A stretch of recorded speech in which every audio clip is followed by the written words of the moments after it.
이야기 고수에 와주셔서 고맙습니다. 재미있는 옛날 이야기 시작합니다. 장돌뱅이의 꾀. 옛날 어느 나루터에서 배가 오기를 기다리며 앉아있는 후줄근한 옷차림의 장돌뱅이 허씨가 있었습니다. 그는 찌그러진 갓을 뒷목에 늘어뜨려 놓고 염소꼬리 같은 수염을 어루만지다가 허리춤에 찬 전대를 쓰다듬었습니다. 전대 속에는 수월찮게 돈이 들어있었습니다. 이내 쌈지 주머니에서 꺼낸 연초를 담뱃대에 이겨 넣으며 중얼거렸습니다. 그래도 이번 봉화장에선 멸치와 북어가 좀 잘 팔려. 짭짤했지? 어흠. 헛기침을 해대던 허씨가 짧은 담뱃대에 연초를 이겨 넣고 부싯돌을 막 치려는데 저 앞에서 눈이 번쩍 뜨이는 여인이 다가오고 있었습니다. 저 어르신, 보정리 가는 배가 언제쯤 떠나나요? 잘록한 허리에 두 팔로 머리에 인 자루를 떠봤더니 저고리 밑단으로 삐져나온 봉긋한 가슴이 살짝 드러났습니다. 사내는 부싯돌을 놓고 얼른 자리에서 일어나 그녀가 머리에 인 자루를 받아 땅에 내려주며 힘찬 목소리로 말했습니다. 나도 보정이 가는 길인데 배는 곧 올 것이요. 여인은 고개를 살짝 숙이며 생긋이 웃었습니다. 웃는 그 얼굴이 보기 드문 미인이었습니다. 어르신 고마워요. 아, 자꾸 어르신 하지 마시오. 내 나이 댁보다 몇 살 더 먹지 않았으니께. 호호호, 내 나이가 얼만지나 알고 그러세요. 부평 나루터에서 보정리 가는 배를 기다리며 허씨와 여인네는 말동무가 되었습니다. 보정리는 무슨 일로 가시오? 내일이 장날이잖아요. 내가 이래봬도 약초꾼이라오. 소백산 비탈길에서 아주 귀한 약초를 만났습니다. 어제 캔 야관문과 하수오를 팔아서 시아버지 약값에 보태려고요. 아니, 남편 되는 양반은 무언하고. 서방님이 있으면 내가 왜 이 고생하겠습니까? 우리 남구는 벌써 먼 길 가신 지 3년이 넘었지요. 시아버지 홀로 남겨두고 가시니 제가 가장 노릇을 하고 있지요. 이 보따리 속에 든 약초를 팔아 약을 지어드리면 시아버지께서 벌떡 일어나실 것 같아 무척 기쁘답니다. 허씨는 안 됐다는 듯이 혀를 끌끌 차며 고향집에 멀쩡하게 살아있는 마누라를 두고 너스레를 떨었습니다. 나도 3년 전에 상처했지요. 집에만 있으니 마누라 생각이 잤구나. 문전옥답 배겨 맞이기는 모두 소작을 주고 슬슬 풍광이나 감상하며 바람 따라 발길 따라 유람을 다닌답니다. 아유, 풍채도 좋으시고 참으로 여유가 많아 보기 좋으십니다.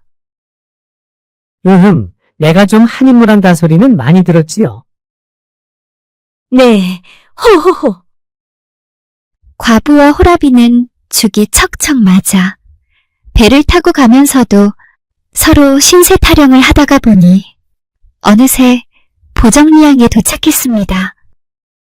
남자는 목을 축이자며 주막을 찾았습니다. 남자가 여인의 약초 자루를 메고 함께 주막에 들어가자 주모가 반갑게 맞이했습니다.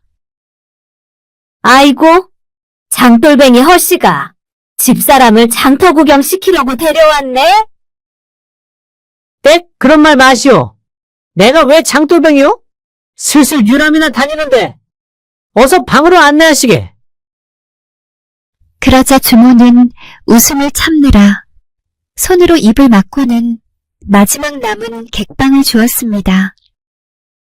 허씨는 나루터에서 만난 여인과 한 방 쓰는 게 남복이 멋쩍어 부부 행세를 했습니다. 방이 하나뿐이라니 할 수 없이 같이 들어왔습니다. 여인은 야관문과 하수오가 든 약초 자루를 방 한가운데 두고는 갑자기 돌변하여 냉정하게 못을 박았습니다. 한 방에 들어왔다고 함부로 흑심은 품지 마시오. 걱정 마시게. 마누라 죽고 나니 여자는 둘처럼 보인다오. 주모가 상을 들고 와 방 한가운데 커다란 보따리가 놓여져 있는 것을 힐끔 보더니 고개를 갸우뚱하며 돌아갔습니다. 둘이서 겸상 저녁을 먹고 나서 장돌뱅이 허씨는 술 한 호루병을 물 마시듯이 벌컥 마시고 나니 얼굴이 금세 벌개졌습니다. 그는 벽에 기대앉아 담배를 피우며 슬슬 궁리에 들어갔습니다. 저 여자를 어떻게 해야 여자도 약초자루도 내 것으로 할까나. 새벽 일찍 배를 타고 내빼면 그만 아니겠어? 흐흐흐. 저기 저 아주머니 하수오를 말로만 들었는데 산삼하고 맞먹는다는 그 하수오 구경 한번 해봅시다. 벽에 기대앉은 여인은 꾹꾹 묶은 자루를 푸는 대신 저고리 속 가슴 사이에 숨겨둔 하수오 한쪽을 꺼내어 주었습니다. 하나만 드시오. 허씨는 얼른 받아 입에 넣고 바작바작 씹어먹으며 회심의 미소를 흘렸습니다. 그래 오늘 밤 이 여인네가 나를 어찌해보려고 하수오를 먹이는구나. 여인은 다 먹은 개다리 소반을 들고 부엌으로 가 설거지를 도왔습니다. 여인의 연신 웃는 소리와 뭐라 했는지 주모의 밝은 목소리가 들렸습니다. 부침성이 좋은 여인은 금방 주모와 형님, 동생하면서 말을 트게 되었습니다. 설거지를 끝으로 주막등도 끄고 마무리를 끝낸 주모가 안방으로 얼른 들어가 남편에게 말했습니다.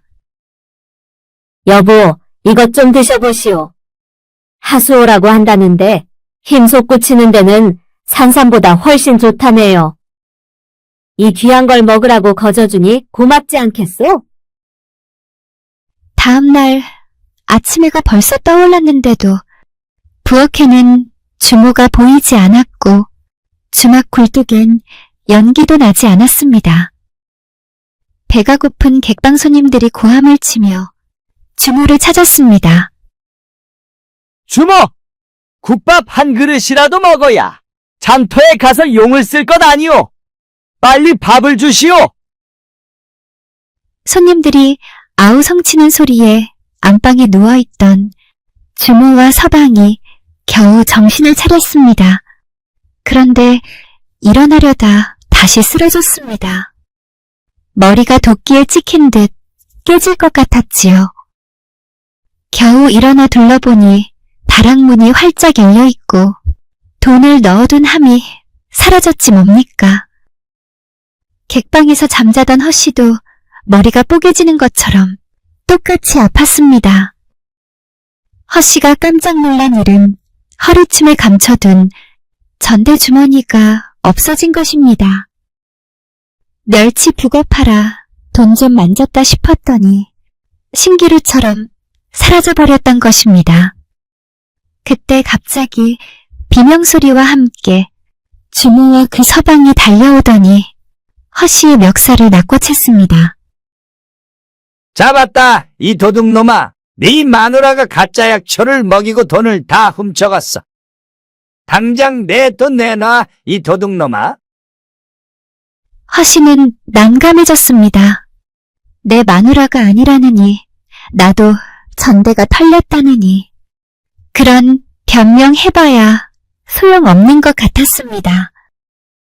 허씨는 자기 전대 털린 것은 둘째치고 주막집 돈까지 꼼짝없이 물어줄 판이 된 상황을 약삭 빠르게 눈치챘습니다.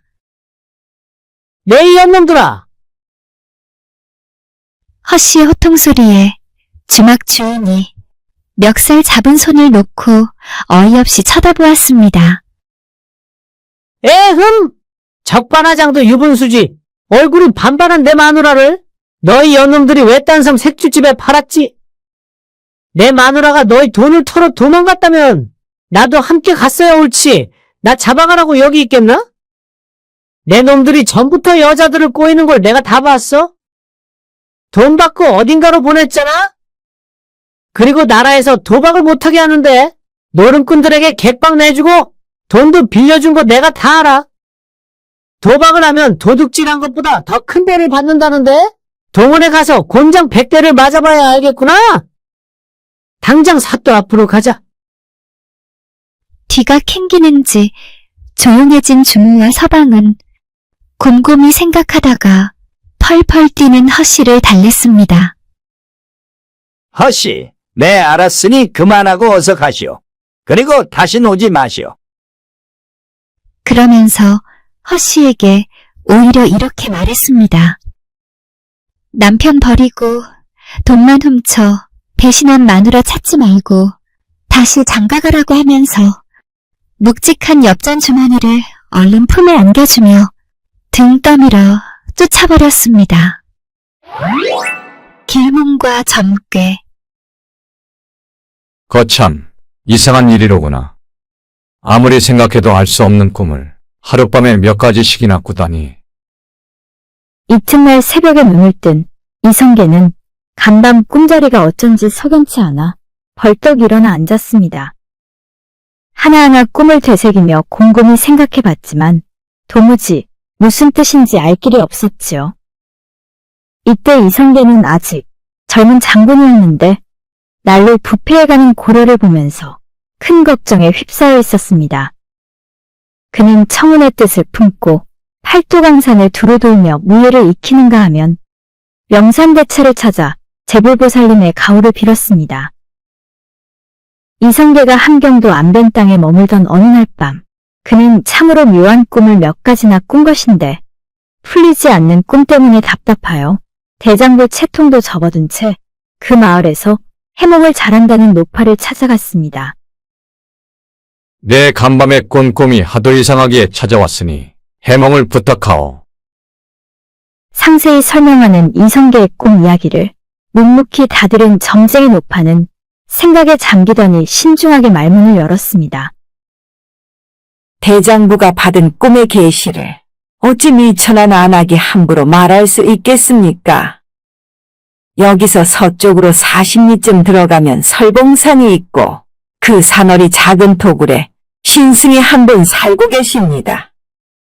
그 도인 스님은 토굴을 파고 공부하신 지 10여 년이 지났는데 한 번도 굴 밖으로 나오지 않았다는 영험한 스님입니다. 그 스님께 가면 잘 풀어주실 것입니다. 이성계는 그 길로 설봉산 도인 스님을 찾아갔습니다. 토굴에 당도하니 스님은 선정에 들어 있었습니다. 한참을 기다려 스님께 삼배를 올린 이성계는 찾아온 사연을 밝혔습니다. 이상한 꿈을 꾸었다고요? 그걸 어디 한번 들어봅시다. 제가 어느 시골 마을을 지나는데 온 고을 닭들이 일제히 울어대더니 집집마다에서 방아 찢는 소리가 들렸습니다. 그리고는 하늘에서 꽃이 마치 비 오듯 떨어져 내렸습니다. 다시 또 꿈은 이어져 저는 어느 허물어진 집안에 들어가서 석가래 3개를 등에 짊어지고 나오다가 거울 깨지는 소리에 문득 꿈을 깨게 됐습니다. 무슨 불길한 징조는 아닌지요. 또한 그 전에도 고층 금탑이 바다 가운데 서 있는 것을 보고 그 위에 올라가는 꿈을 꾼 적이 있었습니다. 아, 참으로 그런 꿈을 꾸었다면 함부로 발설해서는 안 될 꿈입니다. 스님은 은밀한 음성으로 말을 이었습니다. 제 말을 잘 들으십시오. 그 꿈은 길몽입니다. 마을의 닭들이 일제히 꽃기어 하고 온 것은 높고 귀한 지위를 축하하는 의미이며 집집마다 다듬이 소리는 임금을 모실 사람들이 가까이 이르렀음을 알리는 것을 뜻합니다. 또 헌집에서 석갈의 3개를 가로진 것은 마치 임금 왕자 형상과 같지 않습니까?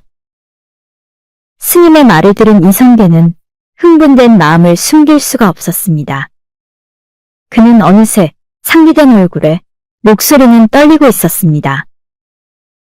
스님, 그럼 꽃이 떨어지고 거울이 깨진 것은 무엇을 뜻하는 것일까요? 스님은 말없이 시 한 수를 적어내 놓았습니다. 화낭능성실 경파기무성이라. 꽃이 떨어졌으니 열매가 맺힐 것이요.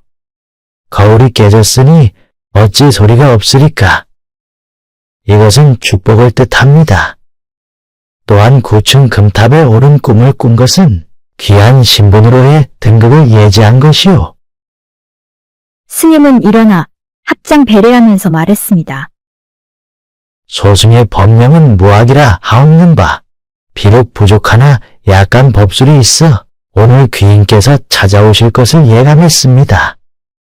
장군 얼굴엔 군왕의 기상이 가득하옵니다. 허나 아직 겁기가 다 벗어지지 못했습니다. 성현에게 기도를 올리고 공덕을 지어야 일이 성취될 것이옵니다. 앞으로 3년은 더 기다려야 할 터이니 그동안 이곳에 절을 세우고 500나안을 모셔 기도를 잘 올리도록 하십시오. 그리고 이 일은 나만 알고 비밀을 지킬 터이니 장군께서도 꿈 이야기를 입 밖에 내지 않도록 각별히 유념하십시오. 이렇게 말하는 무학대사에게 이성계는 스승의 예를 올리고 물러났습니다. 후일에 왕위에 오른 이성계는 무학대사와 만났던 이곳 안변 땅에 기도를 올리는 간절한 마음으로 큰 절을 세우고는 임금 왕자를 해석했다 하여 서광사라고 이름 짓게 되었다고 합니다. 또한 이성계는 500나안을 모시기 위해 서광사 경내에 웅진전을 건립했지요. 때마침 함경도에 있는 광적사가 화재로 폐사가 되었다는 소식을 들은 이성계는 그 절에 방치된 대장경과 500나안상을 서광사로 모셔오기로 했습니다. 길주에서 원산포까지 배로 옮겼으나 원산에서 서광사까지는 이성계가 직접 무거운 돌, 나한님을 한 분씩 등에 업어 정성스럽게 모셨습니다. 이렇게 498상을 옮기고 마지막 2분이 남게 되자 그는 한 번에 다 마치려고 2분을 한꺼번에 옮겨 모셨습니다. 다음 날 아침 기도를 드리고 나서 살펴보니 이게 웬일입니까? 간밤에 분명히 500나안님을 다 모셨는데 맨 나중에 모셔온 존상 한 분을 아무리 찾아도 보이질 않았습니다. 놀란 이성계는 사방을 두루 찾았으나 보이지 않자 단념하고 말았습니다. 그런데 그날 밤 이성계가 자는데 그 사라진 존상이 꿈에 나타나지 않았겠습니까? 꿈에 나타난 존상의 말씀은 이러하였습니다. 그대의 심신이 그렇게 여의치 못해서야 되겠는가? 한 분씩 업어 모시다가 나만 덧붙여 업어가다니 나는 그렇게 정성이 부족한 푸대접을 받기가 싫네. 해서 묘양산 비로함에 내가 왔네. 깜짝 놀라 깨어보니 꿈이었습니다. 이성계는 나를 박는 즉시 묘양산 비로함으로 사람을 급히 보내 알아보았더니 과연 그곳에 나한상 한 분이 계시다는 것이었습니다. 즉시 달려간 이성계는 정중한 자세로 참회한 후 다시 그 나한님을 모셔왔습니다. 그러나 이튿날 아침 그 나한님은 또 없어지고 말았습니다. 이성계는 할 수 없이 그 나한 존상의 자리에 명패만을 모셨습니다. 서광사 웅진전에 모신 나한님이 500명에서 한 분 모자라는 것은 바로 이런 연유라고 합니다. 이성계는 서광사를 도에서 으뜸 가는 거찰로 만들었습니다. 옛날 조선시대 어느 고을에 사는 박정지가 자면서 용 2마리가 하늘로 승천하는 꿈을 꿨습니다. 잠에서 깬 그는 기분 좋은 꿈을 한참 되새기다가 문득 조카가 떠올랐습니다. 과거 시험 보려고 한양으로 떠나는 조카에게 이 길몽을 팔면 좋겠구나. 이런 귀한 꿈 이야기를 전해들은 조카는 무척 반겼습니다. 제가 그 꿈을 사겠습니다. 분명 좋은 일이 생길 것 같아 기쁩니다. 두 사람은 천냥의 꿈값을 합의하고 대금은 과거 급제 후 관직에 오르면 지급하기로 증서를 작성했습니다. 당시의 천냥은 번듯한 기와집을 살 수 있는 엄청난 가격이었지요. 지금의 화폐 가치로 따지면 7,400만 원 가량인데 당시 쌀 한 석이 5냥이었던 점을 생각하면 쌀 200석을 구입할 수 있는 금액이었지요. 그러나 아쉽게도 과거에 급제하지 못했으니 거래는 성사되지 못했겠지만 이것만으로도 서로 기분 좋은 일이었다고 합니다. 또 경북 봉화에 살고 있던 신씨라는 사람은 성룡과 황룡 두 마리가 서로 엉켜있는 꿈을 꾸었습니다. 이후 친척 동생에게 이 꿈을 팔았는데 청색, 홍색, 백색 등 3색시를 대가로 받고 그 청룡, 황룡 꿈을 팔았다고 합니다. 또 꿈 매매 이야기로 유명한 것은 김유신 장군의 누이 동생 꿈 이야기입니다. 장군에게는 누이가 2명이 있었는데 어느 날 언니 보이가 꿈 이야기를 했습니다. 문희야, 어젯밤 내가 너무 신기한 꿈을 꾼 것 같아. 내가 서학에 올라 소변을 보니 장 안에 그 소변이 가득 차지 않겠니? 언니 보이는 이 꿈을 민망하게 생각했지만 동생 문희는 그 길몽을 사겠다고 말했습니다. 언니, 내가 비단치마 한 벌을 줄 테니 나에게 팔아요. 그렇게 길몽을 산 동생 문희가 그 꿈 덕분인지 몰라도 오빠의 친구 김춘추와 뜨거운 사랑에 빠져 혼인을 하게 되었지요. 그리하여 문희는 무열왕의 왕비인 문명왕후가 되고 문무왕의 어머니가 되었다는 이야기가 삼국유사에 적혀 있습니다. 옛날 사람들은 꿈이 앞으로 벌어질 일을 예견한다고 믿었지요. 태몽 꿈에서 곰이 나오면 사내아이가, 뱀이 나오면 여자아이가 태어난다고 믿었습니다. 그러나 역시 최고의 꿈은 용꿈이었습니다. 조선의 학자 이율곡은 어머니가 검은 용이 나오는 꿈을 꾸고 나아 이름을 혈룡이라고 지었다고 합니다. 그 꿈을 꾸었던 방을 몽룡실이라고 했지요. 조선 태종의 왕비인 원경왕후는 태종이 왕위에 오르기 전에 아기가 떠오르는 태양 안에 앉아있는 꿈을 꾸었습니다. 이 꿈을 이웃집 할머니가 해몽을 해주었는데 태종이 왕이 되어 아기를 안아준다는 뜻이라고 했습니다. 그런데 실제로 그렇게 되어 실록에 실리게 되었지요. 그러나 이 꿈은 당시 아기였던 셋째 아들 세종이 다음 왕이 된다는 뜻인 것 같다고 했습니다. 정말 영험한 꿈이라고 할 수 있겠지요. 조선시대 최고의 명의였던 허준의 동의보감에서는 이렇게 말합니다. 꿈을 꾸는 것은 우리의 혼백이 사물과 작용하며 꾸는 것입니다. 마음이 욕망으로 가득 찬 사람이 그 욕망을 현실에서 이루지 못해 만들어지는 것이라 여겨집니다. 그래서 외부 사물의 정신을 빼앗기지 않는다면 꿈이란 없다고 생각합니다. 또 옛날에 도를 깨우쳐 깊은 진리를 깨닫거나 마음의 완성을 이룬 사람들은 꿈을 꾸지 않았다고 합니다. 불교에서도 아라한과를 득한 사람은 꿈이 없다고도 했습니다. 그러나 또 어떤 유명한 학자는 이렇게 말합니다. 저는 꿈이란 소원 성취의 역할을 한다고 봅니다. 또한 꿈은 무의식의 표현이니 그 무의식이 나 자신에게 어떤 신호를 보내는 것 아닐까요? 그러니 귀를 기울여 봐야겠죠. 꿈을 미신이라고 말하기보다는 연구를 해볼 만하다고 생각하지 않습니까? 그러니 사랑하는 사람이 오늘 밤 잘 때 내 꿈 꿔? 이렇게 부탁하면 그 사람 꿈도 좀 꾸어주고 또한 예지력으로 미래를 엿볼 수도 있다면 참 좋겠다는 생각입니다. 옛날 어느 고을에 한정승이 살고 있었습니다.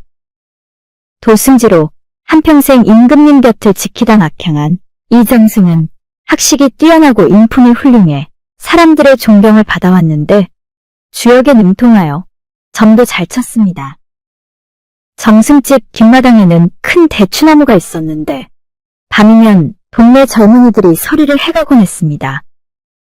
대추를 따가도 워낙 점잖은 정승은 크게 나무라지 않았습니다.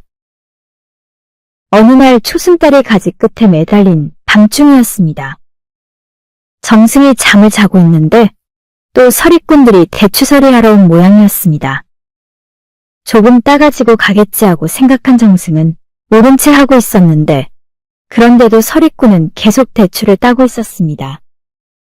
정승은 몇 번이나 인기척을 하며 그만 돌아가라는 듯 헛기침도 했건만 서리꾼들은 돌아갈 기미가 보이지 않았습니다.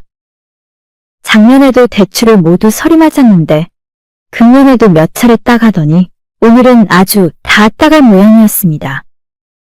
점잖은 정승도 슬그머니 화가 나서 문을 벌컥 열고 소리쳤습니다. 이놈들아, 나 먹을 것도 좀 남겨놔라. 나도 맛을 좀 봐야 할 것 아니냐? 놀란 서리꾼들은 혼비백산하여 달아났습니다. 그런데 그중 나무 위에 올라가 있던 젊은이가 너무 급한 나머지 뛰어내리다 다리를 뼈는지 절룩거리며 달아나는 모습이 달빛에 보였습니다. 정승은 마음속으로 아뿔싸 내가 너그럽지 못했구나 하고 생각하며 점을 치기 시작했습니다. 점을 쳐보니 자기의 증손자가 억울한 누명을 쓰고 죽을 괴가 나오지 않겠습니까? 다리를 크게 다친 저 젊은이가 앙심을 품어 맺힌 한을 풀려는지 후대에 안 좋은 영향이 나타날 예감이 들었습니다. 한참 생각한 정승은 지필목을 꺼내 조그만 함에 넣고 봉한 후 겉면에다가 증손자만 열어보아라 이렇게 써놓았습니다.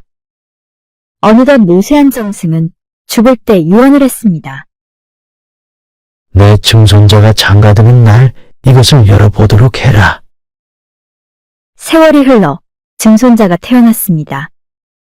정승의 공덕으로 후손들은 잘 살았는데 웬일인지 증손자가 태어나면서부터 가세가 기울기 시작하여 가난하게 살게 되었습니다.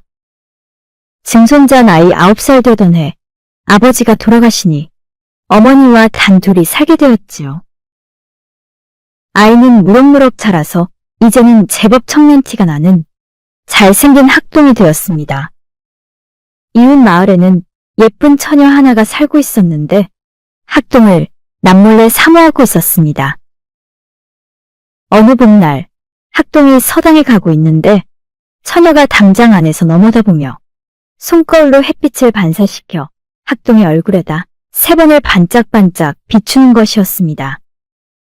처음에는 장난을 치는 것으로만 생각했으나 며칠 동안 지나칠 때마다 같은 일이 되풀이되므로 순진한 학동은 참 이상하다고 생각했습니다. 그래서 학동은 훈장에게 그 이야기를 하게 되었지요. 원래 훈장은 호라비로 있으면서 마침 그 처녀를 마음속으로 좋아하고 있었는데 학동의 말을 듣고 나니 음흉한 마음이 생겼습니다. 처녀의 손거울 장난의 뜻은 바로 이것이었지요. 금은밤 삼경에 나를 찾아오세요. 훈장은 이런 뜻을 알아차렸습니다. 그러나 알고도 모르는 채 가만히 있다가 금은날이 되자 훈장은 학동에게 글방에서 자고 가도록 붙잡아 두었습니다. 학동이 잠들자 몰래 학동의 옷과 집신을 신고 학동인 척하고 그 처녀를 찾아갔습니다. 그녀는 거울을 비추던 담장 밑에 있는 조그만 별당에서 기다리고 있었는데 자기의 뜻이 통한 것을 기쁘게 생각한 처녀는 들어오는 이를 반갑게 맞이했습니다. 그러나 정작 방에 들어온 사람은 그 학동이 아니라 엉뚱한 다른 사람이었음을 알고 처녀가 놀랐습니다. 아니, 훈장님이 여긴 웬일이세요? 처녀가 소리를 지르자 훈장은 얼떨결에 처녀의 입을 막는다는 게 그만 그녀를 질식하게 해 죽이고 말았습니다. 본의 아니게 사람을 죽인 훈장은 급한 김에 신발도 신지 못한 채 서당으로 돌아와 태연하게 아무 일도 없는 척 잠을 잤습니다. 이튿날 관가에서는 범인으로 학동을 잡아갔습니다. 집신과 흙에 묻은 버선을 물증이 되어 아무리 변명했으나 꼼짝없이 죽게 되었습니다. 마침내 학동이 사형을 당하는 날이 돌아왔습니다.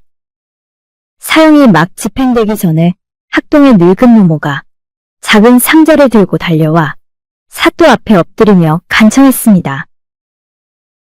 잠깐만 기다려주시오. 이것은 이 아이의 선조께서 유물로 전하신 것인데 우리 집 가보입니다. 장가가기 전날 열어보도록 분부하셨지만 우리 아들이 이제 죽게 되었으니 죽기 전에 이것이나 열어보도록 해주십시오.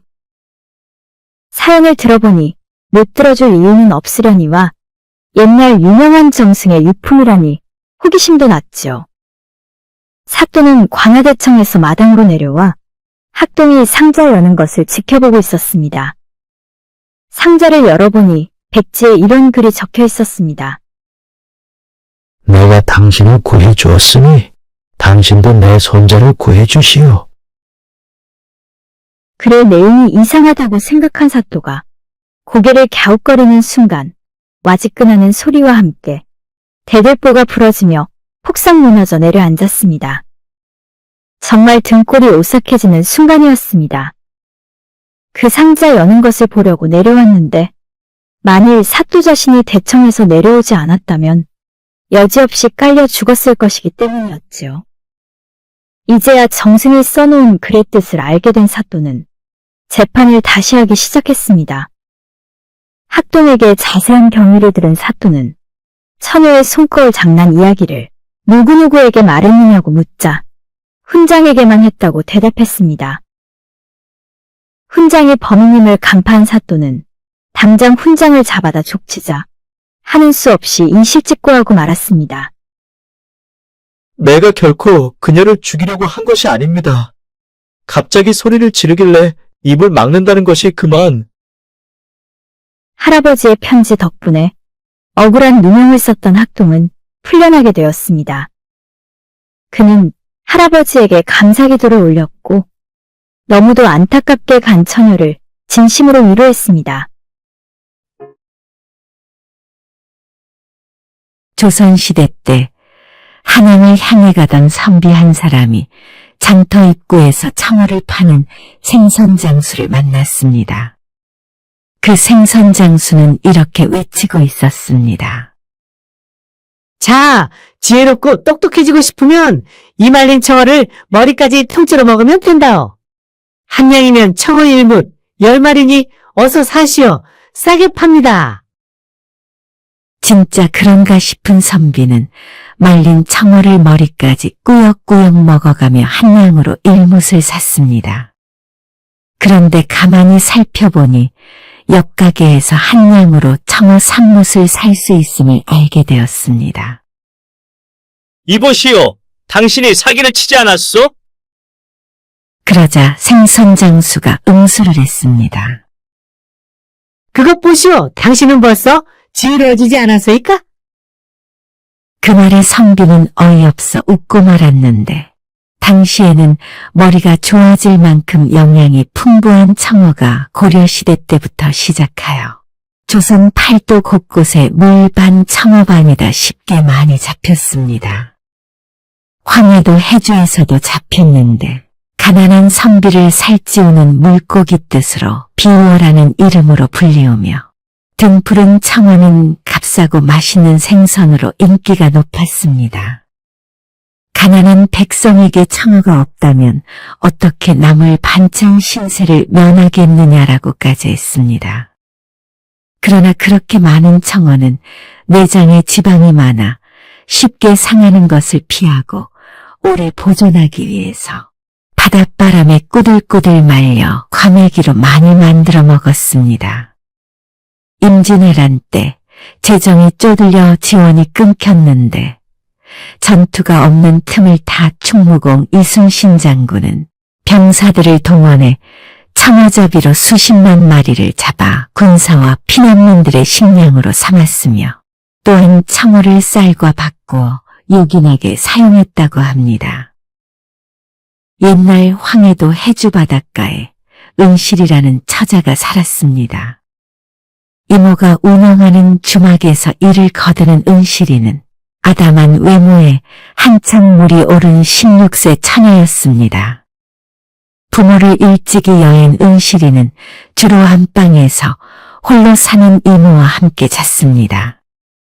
그런데 이모가 남정네와 눈맞은 날에는 방문을 걸어 잠그기 때문에 은실이는 빈 방으로 쫓겨나든가 마루에서 자야 했습니다. 그날도 여느 때처럼 은실이는 산더미 같은 설거지를 끝내고 내일 쓸 재료까지 준비해 놓고 나니 몸은 녹초가 되었습니다. 이모는 어느새 또 방문을 걸어 잠그기에 할 수 없이 은실이는 빈 객방으로 가 정신없이 골아떨어졌습니다. 한참을 자는데 취객이 들어와 집적거리길래 발로 밀치고 이불을 돌돌 말고 잤는데 이럴 수가.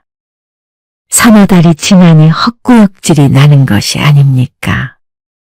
은실이 배가 점점 불러오르더니 10달이 지나자 떡두꺼비 같은 아들을 낳았습니다. 가끔 주막을 지나가다 은실이를 불쌍히 여기며 다정하게 대해주었던 땡추 스님이 위로해 주었습니다. 은실아, 내가 너의 아들 이름을 지어주겠다. 앞으로는 우람이라 부르거라. 우람이는 고사태 개똥처럼 이리 차이고 저리 구르며 억세게 자랐는데 1살, 2살 먹으며 10살이 되자 엄마 은실이를 졸랐습니다. 어머니, 나도 돈을 벌게요. 엿을 한번 팔아보겠어요. 나이에 비해 덩치가 큰 엿장수 우람이는 해주 바닷가 인근 마을에서 우람이하고 맞짱 떠서 코피 흘리지 않은 아이가 없을 정도였습니다. 10대여섯 먹은 저작거리 왈패도 우람이 깨엿을 먹고 외상값을 떼먹을 순 없는 일이었습니다. 머리가 터져도 제 몸집에 배나 되는 왈패의 바지춤을 틀켜지고 악착같이 받아냈기 때문이었습니다. 잡초같이 강한 그런 우람이 나이가 어느덧 18살이 되더니 황포도 때 선주가 되었습니다.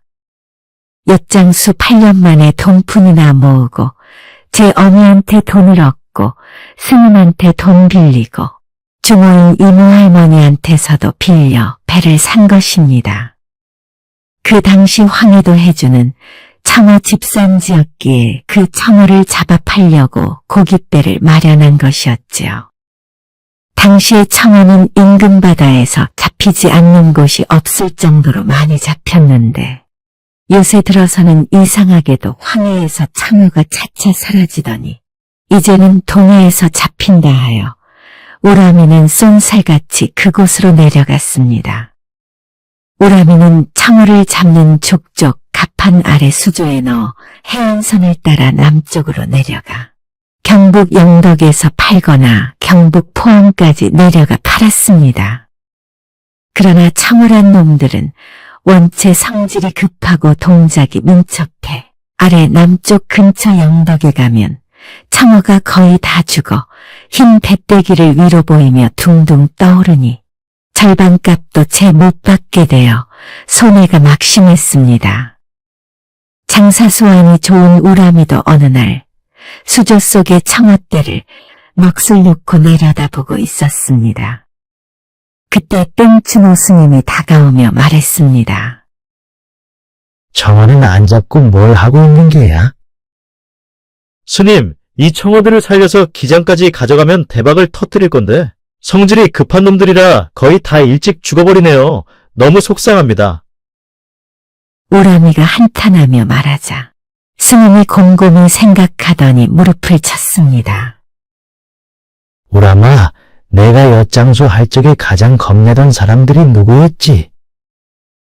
저작거리 왈패 형들이었어요. 바로 그거야. 그 왈패들 때문에 너가 살아난 게지. 우람이가 무슨 말인지 몰라 입만 벌리고 있는데 스님은 또 물었습니다. 청어가 가장 겁내는 게 무엇인 것 같으냐? 바다 메기예요. 메기는 청어를 맛있게 먹어치우니까요. 바로 그거야. 청어를 싣고 내려갈 때 수조 속에 바다메기 한 마리를 넣는 거야.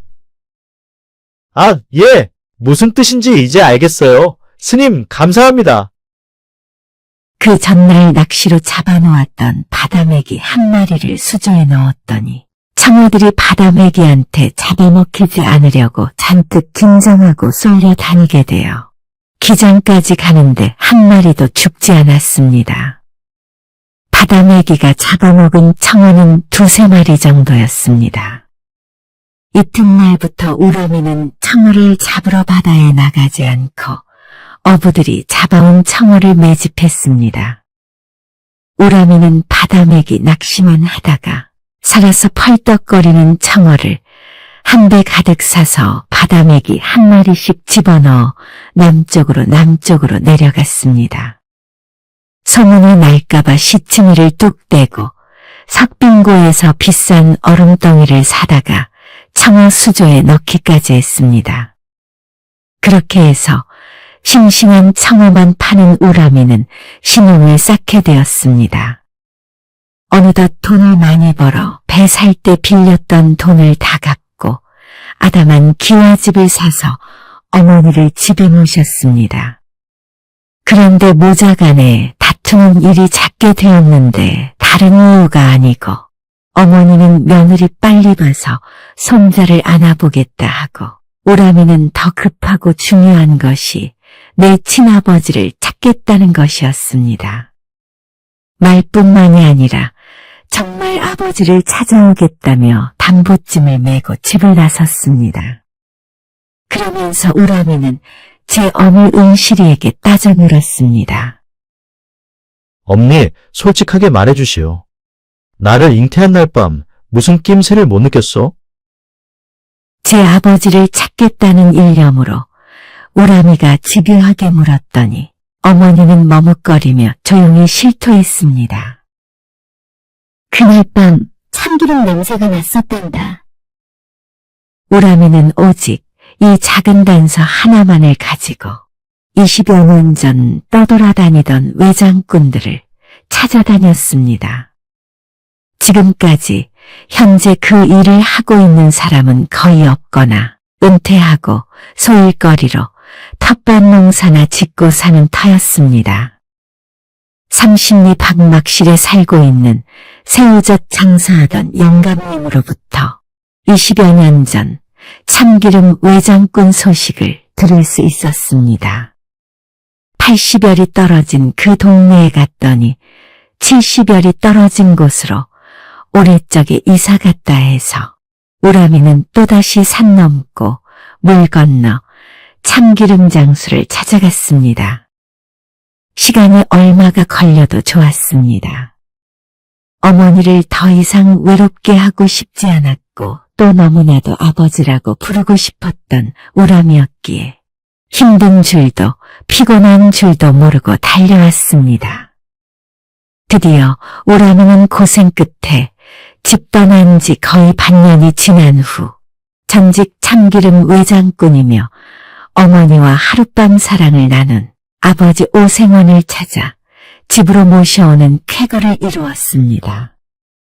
그동안 학수고대하며 기다리던 어머니는 아들과 함께 집 대문을 들어서는 오생원을 보자마자 그만 저고리고름을 입에 물고 뒤로 돌아섰습니다.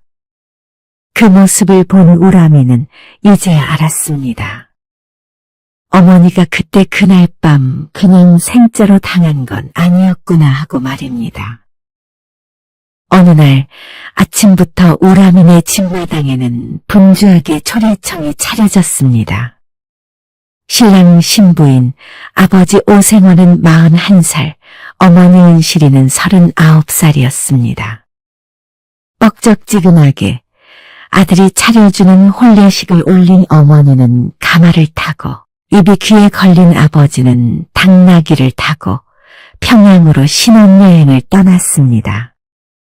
효자 우람이가 그간 못한 효도를 아버지에게 쏟아부어 부지런히 보약을 지어드린 정성이 드디어 나타났습니다. 혼례식을 올린 지 3-4달 만에 우람이 어미가 헛구역질을 하는 것이 아니겠습니까? 우람이한테 늦둥이 동생이 생긴 것입니다.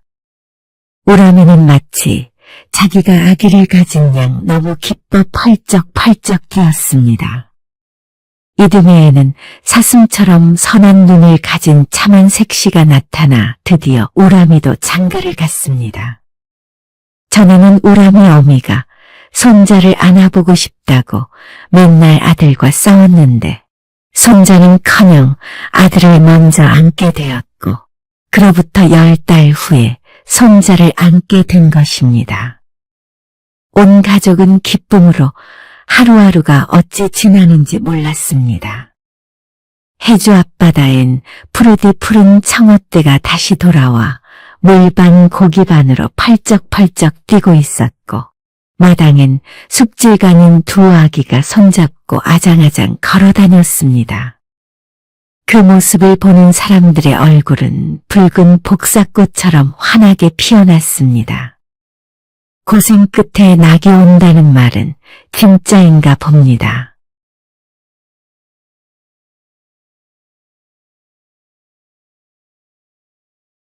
어느 고을에 설구라고 불리우는 눈처럼 하얗고 영리한 개를 기르는 고서방이 살고 있었습니다.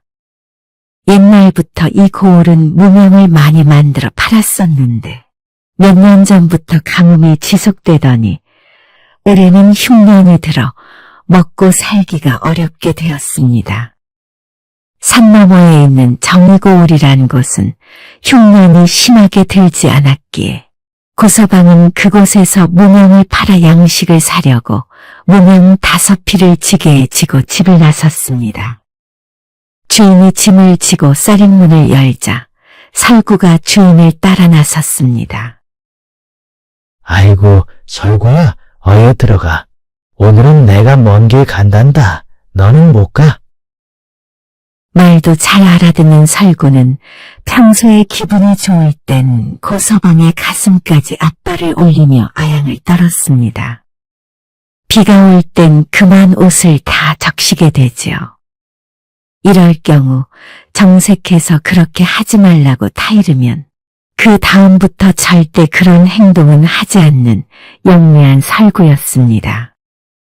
그러나 오늘은 웬일인지 고서방이 집에 가라고 쫓아도 돌아가지 않고 가만히 앉아 있었습니다. 주인이 모른 체하고 멀리 안 보일 만큼 가면 다시 설구가 쫓아왔습니다. 고을 안에 이르러 뒤를 돌아보았을 때도 설구는 역시 따라오고 있었습니다. 고서방은 설구에게 집에 가라 해도 가지 않을 것 같아 따라오는 대로 내버려 두었습니다. 삼방산 가까이 와서 비석이 세워져 있는 국물지경에서 피로를 풀려고 등에 진 무명을 내려놓아 쉬고 있었습니다.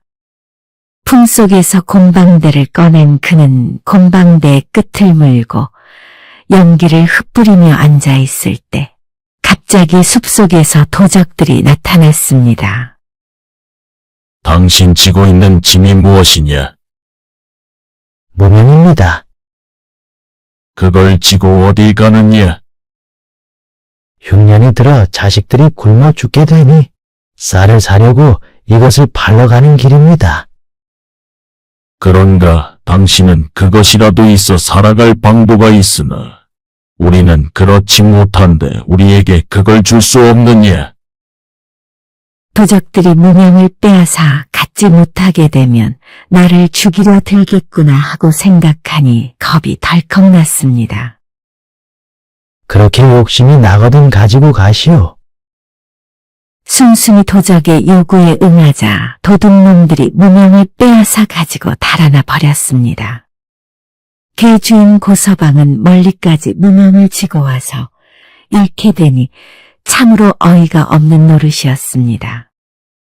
망연자실 주저앉은 고서방은 설구가 어느새 도둑들 뒤를 쫓아갔는지 미처 알지 못했습니다.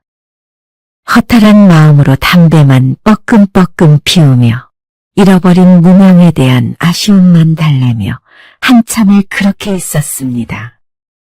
얼마가 지났을까? 멀리서 설구가 무명 보따리를 물고 질질 끌며 돌아오는 모습이 보였습니다. 그런데 개는 원래 흰 개였는데 황개가 되어 있었습니다.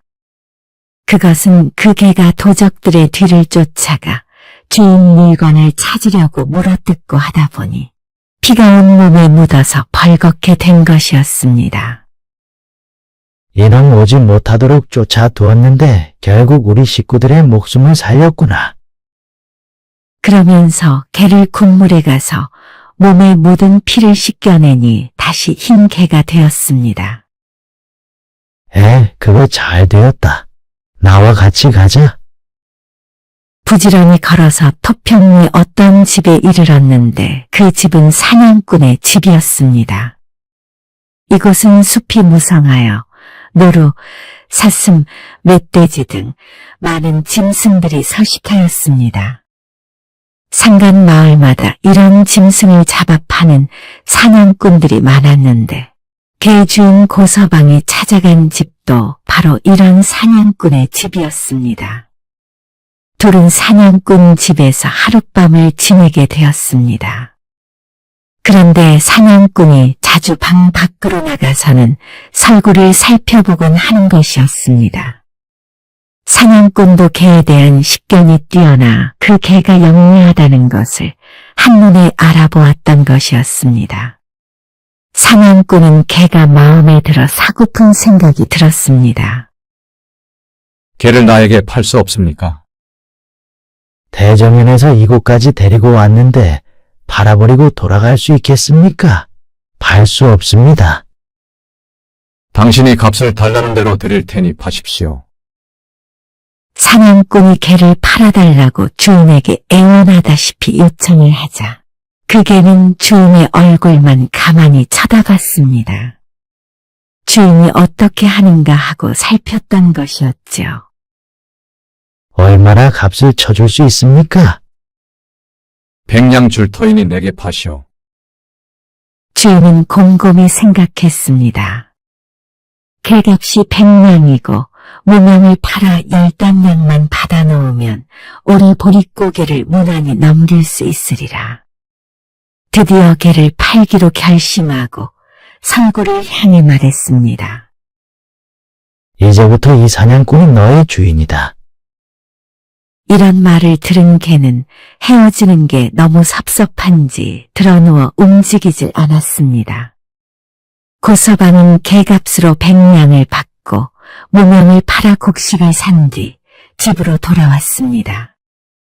그 후 사냥꾼은 첫 사냥을 나갔는데 작은 몸집의 설구는 큰 강록인 숫사슴을 잡았습니다. 사냥꾼은 첫 사냥부터 설구 덕에 수지 맞았다고 생각했습니다.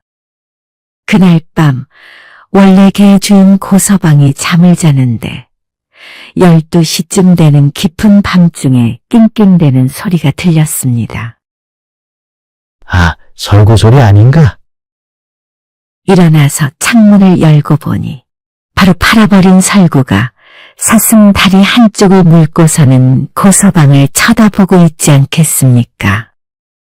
설구의 생각으로는 자기 능력에 비해 가격을 덜 받고 팔았기 때문에 값을 보충하기 위해 고기를 물고 온 것인지 아니면 없는 살림 보태주려는지 아무튼 너무나 기특했습니다.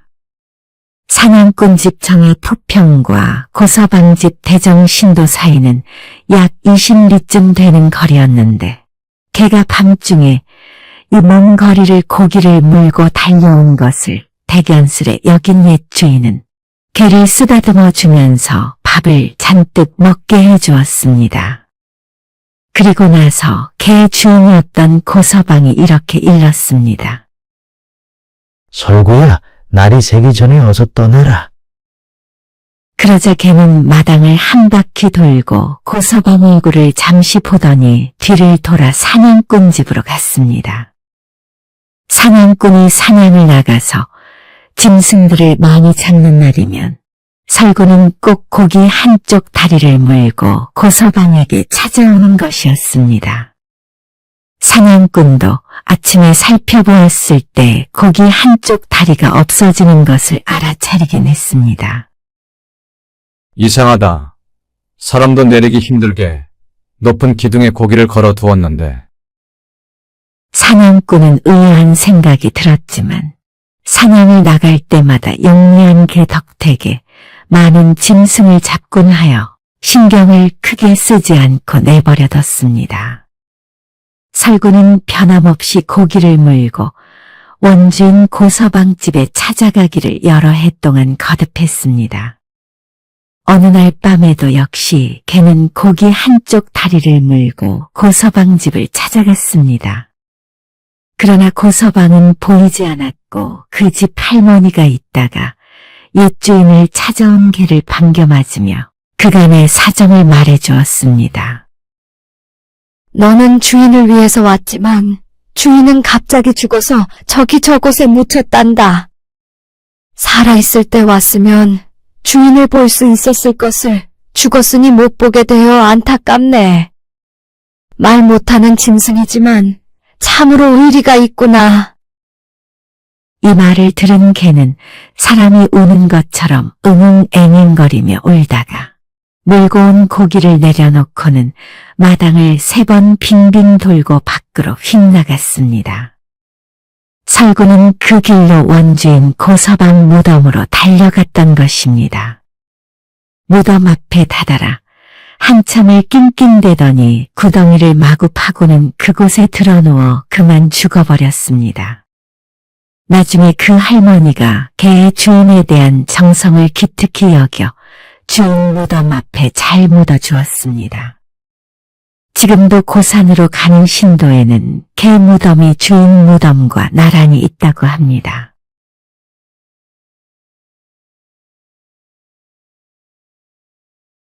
옛날에 조그만 도랑을 경계로 남쪽은 경상북도 울진군 고포이고 북쪽은 강원도 삼척시 고포로 두 마을을 함께 고포리라고 불렀습니다.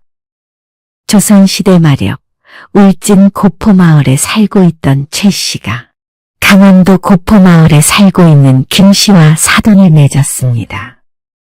그런데 최 씨는 집에서 기르던 개가 새끼를 낳자 이를 사돈 김 씨 집에 갖다 주었습니다.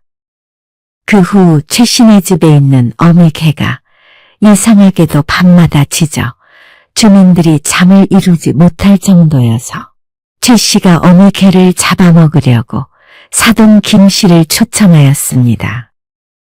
그런데 잔치를 하기 전날 밤 김 씨가 꿈을 꾸었는데 최 씨네 집에 어미 개가 나타나 김 씨네 집에 있는 자신의 새끼에게 말하는 꿈이었습니다. 최 씨네 어미 개는 새끼에게 이렇게 말했습니다. 내가 시끄럽게 짖는다고 내일 주인이 나를 죽이려 하는데 내가 죽거든 내가 우리 집을 잘 지켜달라.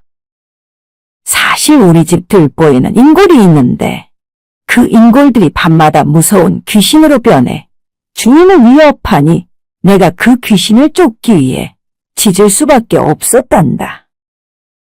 아침에 일어난 김 씨는 황급히 최 씨에게 가서 꿈 이야기를 하고 개를 죽여서 안 된다고 말하려고 달려갔습니다.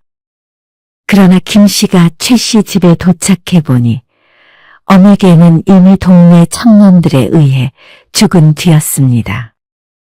김 씨의 꿈 이야기를 들은 최 씨는 목수를 데리고 와 기와집 들보를 확인하였습니다. 아니나 다를까 들보 목재공은 결국 인골을 발견하게 되었습니다. 키워준 은혜를 갚으려 한 어미개가 끝내 도움을 주고 간 것입니다. 주인 최 씨는 그 깊은 뜻을 이해 못한 자신을 탓하며 어미개의 무덤을 만들어주고 기와집을 중수했다고 전해집니다. 옛부터 내려오는 충성스러운 개 이야기였습니다.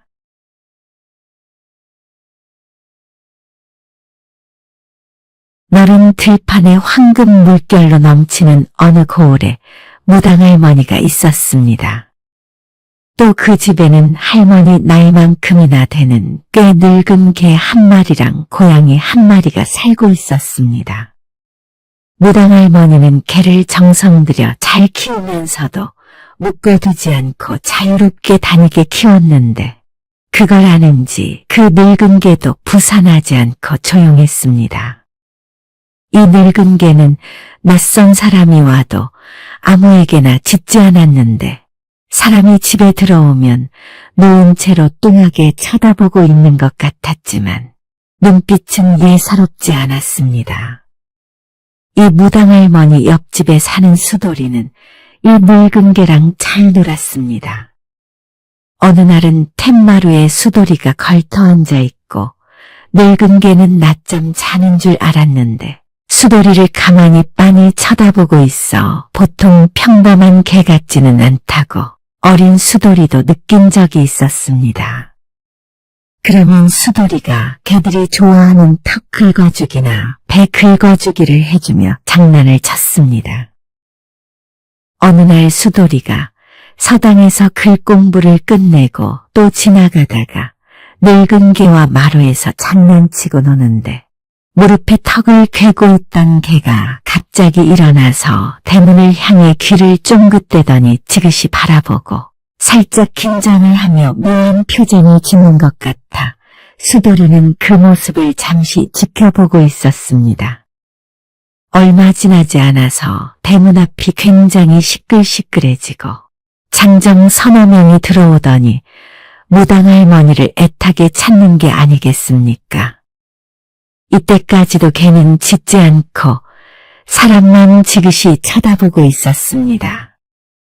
드디어 무당할머니가 나와서 사람들이랑 무슨 이야기를 하는데 대충 귀신 들린 사람이 있어 귀신 좀 쫓아내달라는 이야기였는데 할머니가 말했습니다.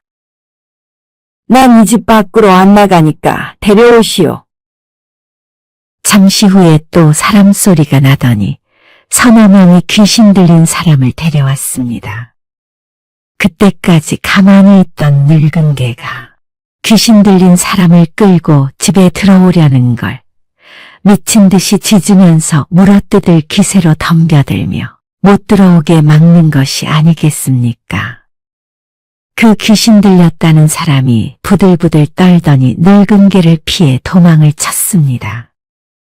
뜬금없이 대낮에 마당에서 소동이 일어나고 여러 사람이 그 귀신 들린 사람에게 달라붙어서 제압을 했는데 그때까지도 무당할머니는 가만히 구경만 하고 있었습니다. 그리고 사람들이 무당할머니 앞으로 그 사람을 끌고 오는 순간 할머니가 떡 만들 때 쓰던 뜨거운 나무 주걱으로 그 귀신 들렸다는 사람을 후려치기 시작했습니다.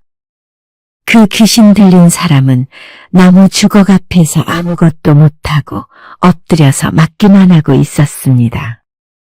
그러는 사이에 뒤에서는 늙은 개가 으르릉거리고 앞에서는 할머니가 주걱으로 때리고 하니 한참을 얻어맞던 그는 기절해버렸는데 무당할머니는 욕을 퍼부으면서 이렇게 소리쳤습니다. 이놈은 죽어도 어차피 좋은 데는 못 갈 거니까 어서 빨리 그냥 죽으라고 해. 깜짝 놀란 사람들이 왜 그렇게 말하냐고 물었습니다. 이놈 등짝에 귀신이 둘이 붙었는데 하나는 자식이고 하나는 강아지 귀신이야. 애 하나를 뱃속에서 죽게 만들었는데 그 귀신 들린 걸 개가 막아줬어. 그런데 그때 개가 짖는다고 이놈이 개를 죽였어. 그래도 이 개는 죽어서도 주인 지킨다고 어디 안 가고 등에 붙어있는 거 봐봐. 이런 나쁜 놈은 덕이고 뭐고 그냥 빨리 죽으라고 해. 가족들인 듯한 사람들 얼굴이 흑빛이 되더니 갑자기 마당에서 대성통곡을 했습니다. 귀신을 떼어내어 제발 살려달라고 빌었지만 무당할머니는 더 이상은 살리기 힘들다며 방에 들어가 버렸습니다. 무당할머니는 방에 들어가면서 마루에 앉아 늙은 개와 같이 있는 수돌이에게 머리를 쓰다듬어주며 덕을 많이 쌓으라고 말했습니다. 요 늙은 개는 족보도 혈통도 없는 소위 똥개인데 나랑 10년을 넘게 지내면서 영감을 갖게 되었지. 이 집에 사람들이 찾아오면 이 늙은 개가 사람을 먼저 거르는데 개가 짖으면 나쁜 사람이고 지그시 빤히 쳐다보면 보통 일반 사람이지. 나쁜 귀신이 씌인 사람이 들어오면 작은 귀신은 물어서 죽이는데 원한이 커서 못 건들 것 같으면 맹렬하게 짖는단다. 그러니 수도라 개랑 고양이는 영물이라 잘 대해주면 덕이 쌓이니 꼭 그리 해야 한다. 알겠지? 네, 할머니. 늘 친절하게 대할게요. 우리가 동물에게 가깝게 정들이면 거기에 어떤 기운이 서릴 수 있다고 합니다. 즉 가깝게 두는 동물은 영물이 될 수 있다는 말이라 여겨집니다. 선비에게 벼슬을 안긴 애처로운 처녀. 옛날 어느 절에서 밤늦게까지 혼자 탑 주위를 도는 청년이 있었습니다. 탑은 부처의 사리를 안치한 묘입니다. 신라시대 때에는 탑에 대한 신앙이 높아 4월 초파일에 사찰에서 봉축 행사를 마친 다음 보름날까지 돌탑 둘레를 빙빙 도는 복회를 합니다. 탑을 돌면서 올 한 해 동안 행복하게 지낼 수 있도록 해달라고 축원하는 것이지요.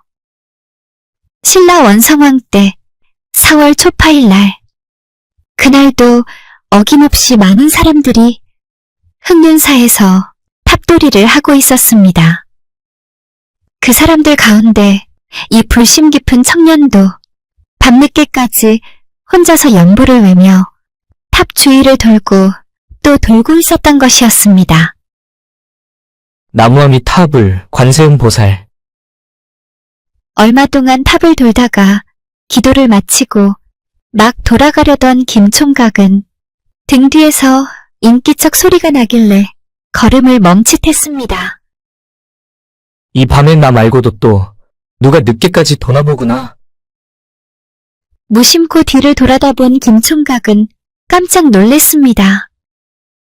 어떤 여인이 자기 뒤를 쫓아 탑돌이를 하고 있었는데 그 모습이 너무 아름다웠기 때문이었지요. 그는 그녀에게 말을 걸고 싶었으나 그 모습이 어찌나 근엄하고 정결했던지 감히 접근하지 못했습니다. 아, 내일 밤 다시 와야지. 다음 날 밤 흑륜사 앞들에 김총각이 들어서니 먼저 온 그녀는 이미 탑돌이를 하고 있었습니다. 김총각도 따라서 돌기 시작했습니다. 그는 기도보다는 낭자의 뒷모습에 온 정신이 팔리고 있었습니다. 그들은 그렇게 매일 밤 만나게 되었습니다. 처음에는 서로 서먹서먹했으나 하루 이틀 지나면서 가볍게 인사말 정도를 나누게 되었습니다. 어느덧 작정한 기도가 끝나는 마지막 날에 그녀가 삼배를 올리고 돌아가려 하자 김총각은 급히 그녀 뒤를 쫓아갔습니다. 낭자, 오늘 밤으로 탑돌기가 끝나나 봅니다. 예, 그런 것 같습니다. 이제 서로 헤어지면 다시는 못 보겠지요? 글쎄요. 아마 그렇겠지요. 두 남녀는 몹시 서운한 심정이 서로 통하는 것 같았습니다. 혹시 실례가 안 된다면 낭자 집이 어딘지 여쭈어도 됩니까? 처녀는 미소를 지으며 저 먼 산 숲속을 가리키고는 돌아섰습니다. 김총각은 처녀 혼자 저 멀리서 매일 밤 이 절까지 왔다고 생각하니 처녀의 정성과 담대한 행동에 감탄하게 되었습니다. 앞서가는 처녀의 발걸음은 매우 신중해 보였습니다. 낭자, 김총각은 처녀의 팔을 잡고 타오르는 눈빛으로 말했습니다. 낭자, 나는 낭자를 처음 본 순간부터 지금까지 온통 낭자 생각으로 가득하다오. 옷깃만 스쳐도 인연이라는데 이는 필시 하늘이 준 연분인가 봅니다. 낭자, 사랑합니다. 아, 그러나 저는 선비님 뜻을 받아들일 수 없습니다. 아무리 그렇게 말해도 난 그대를 따라가리다.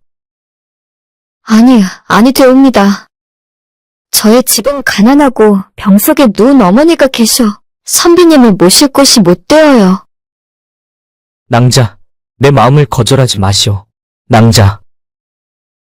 처녀는 고개를 숙이며 다시 발걸음을 재촉했습니다. 한참을 가다 정 안 되겠는지 김총각을 돌아보았습니다. 더 이상 저를 따라오지 마세요. 부탁이에요. 집에 들어가는 것만 보고 가겠소이다. 모르면 몰라도 이리 험한 산 중에 그것도 한밤중에 여인 홀로 가게 할 수는 없습니다. 숲속의 오솔길이 꺾어지는 곳에서 어느덧 두 사람은 나란히 걸었습니다. 서로 두 눈이 마주쳤습니다. 참으로 이 고운 여인과 함께하고 싶은 생각이 간절했고 처녀 또한 믿음직한 청년이라는 생각이 들었습니다. 그녀는 어느새 김총각의 어깨에 머리를 기대었고 그는 처녀의 어깨를 감싸며 다정하게 걸었습니다. 이리하여 산을 몇 굽을 돌아 삼경이 넘어 조그만 촌막에 이르렀습니다. 선비님, 여기 잠깐 계셔요. 안에 들어가 어머님께 말씀드리고 나오겠어요. 김총각을 방문 앞에 세워두고 처녀는 방 안으로 들어갔습니다. 곧 안에서 말하는 소리가 들려왔습니다. 얘야, 밖에 온 사람이 누구냐? 네, 절에서 탑을 같이 돌던 분인데 나를 바래다 주려고 왔어요, 어머니. 처녀가 대충 이야기를 하자 김총각은 좀 무안한 생각이 들었습니다. 야밤에 딸을 쫓아다닌다고 야단이라도 치면 어쩌나 하고 걱정했습니다. 그렇게 불안한 마음으로 듣고 서 있는데 처녀가 어머니에게 애원하는 말이 들려왔습니다. 어머니, 오라버니들이 올 때가 되었는데 저 선비님을 머물게 할 수도 없고 보낼 수도 없으니 어쩌나요? 정말 걱정이구나. 이미 벌어진 일이니 어쩔 수 없다. 숨어 있을 곳을 찾아보자꾸나. 내 오라비가 보고 살생을 하면 큰일이다. 그 말을 들은 김총각은 어째 머리끝이 쭈뼛했습니다. 대체 이 집은 어떤 집안이길래 살생을 이야기를 할까? 무서운 도적들인가? 그러나 무슨 걱정이야. 저리 이쁘고 착한 처녀가 옆에 있는데. 잠시 후 방문이 열리며 처녀가 나왔고 뒤에는 그녀의 어머니인 듯한 노파가 내다보았습니다. 선비님, 저의 어머니입니다. 밤중에 갑자기 찾아와 신뢰가 많습니다. 낭자의 고운 자태에 그만 따라오게 되었습니다. 이왕 오셨으니 안으로 모셔야겠으나 성질이 포악한 새 오라비가 곧 돌아와 해칠지도 모르니 어서 몸을 피하시지요. 노파는 근심스런 표정이었는데 바로 그때였습니다. 숲이 우수수 소리를 내더니 쏴 하고 바람이 일며 어디선가 호랑이의 울음소리가 우렁차게 들려오자 모녀는 그만 즐겁을 하는 것이었습니다. 에그머니, 오라버니들이 벌써 오네요. 선비님 어서 몸을 피하세요. 처녀는 어머니 팔을 붙들고 발을 동동거렸습니다. 모녀는 김총각을 재빨리 헛간에 숨겼습니다. 어머니, 다녀왔습니다. 어느새 호랑이 3마리가 포효하며 들어섰습니다. 집에서 인간 비린내가 나는구나. 요깃거리가 있으니 다행이다. 노파는 호랑이들을 꾸짖으며 말했습니다. 너희들은 코가 좋기도 하구나. 헌데 어찌 그런 미친 말을 하느냐.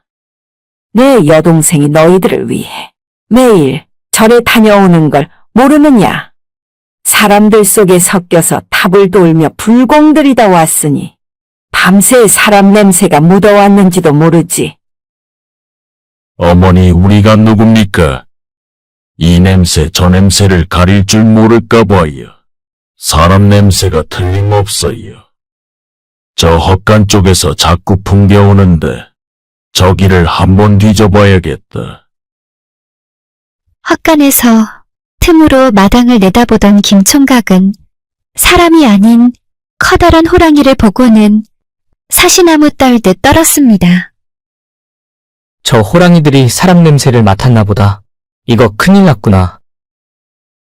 이때 하늘에서 외침 소리가 들려왔습니다.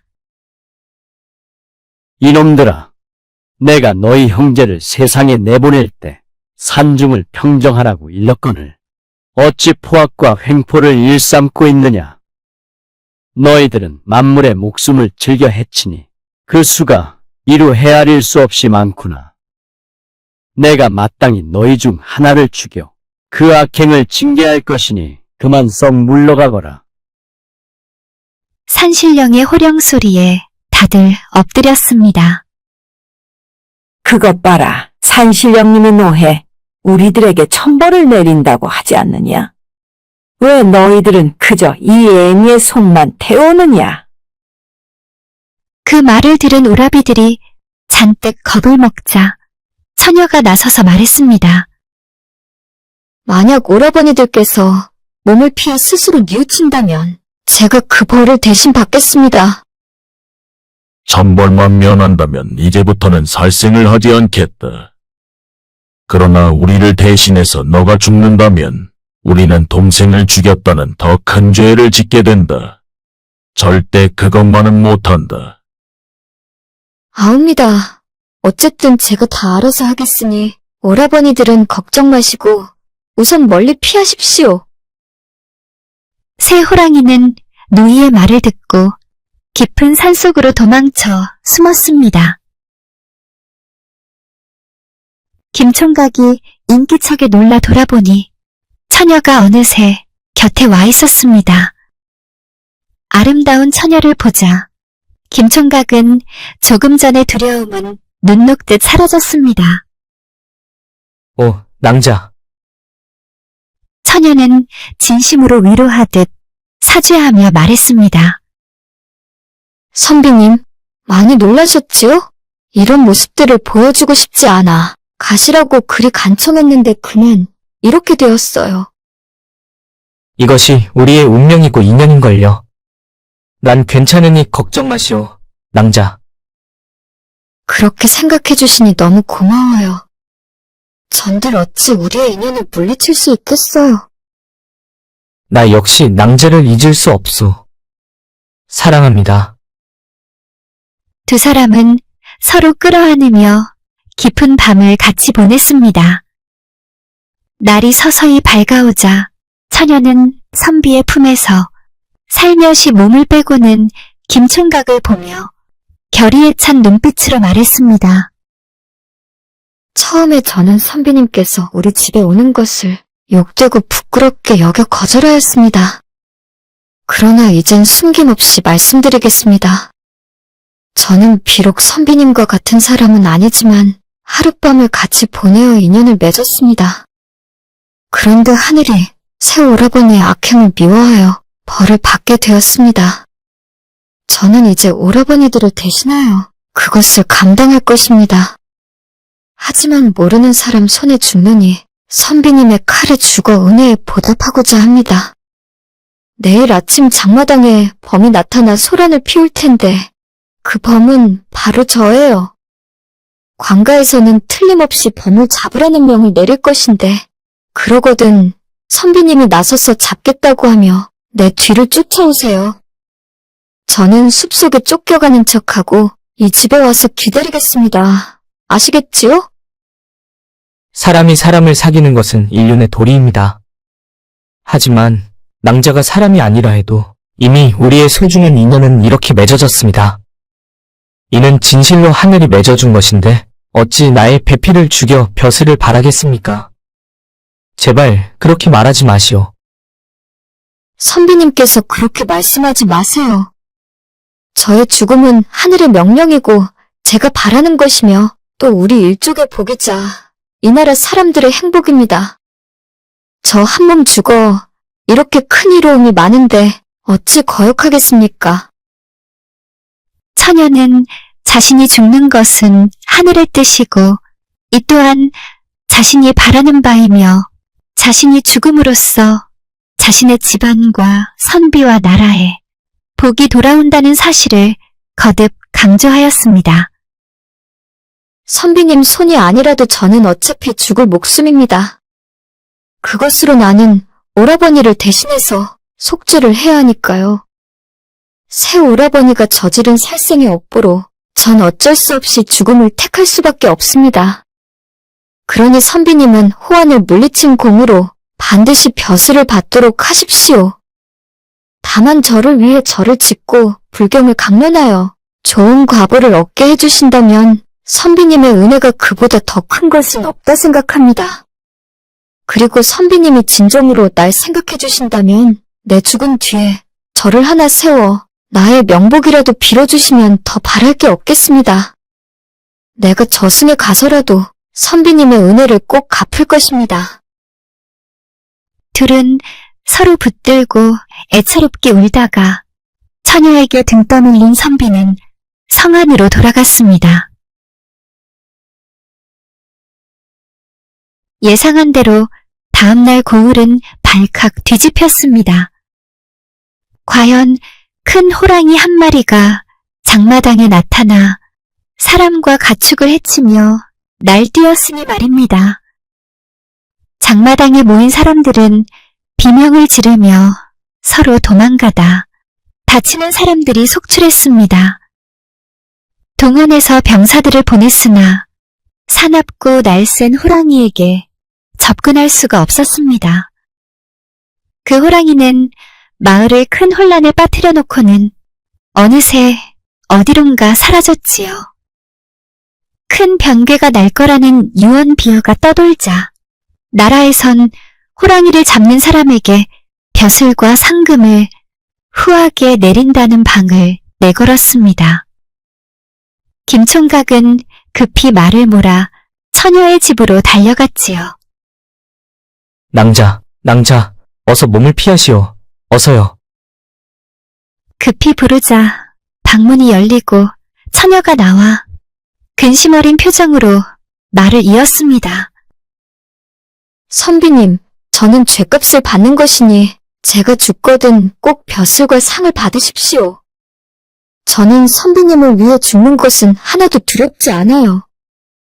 그러니 아무 염려 마시고 아까 장터에서 호랑이에게 공격받아 몸이 상한 사람들에게는 흑련새의 간장을 바르고 그 절에 나팔 소리를 듣게 하면 씻은 듯이 나을 것입니다.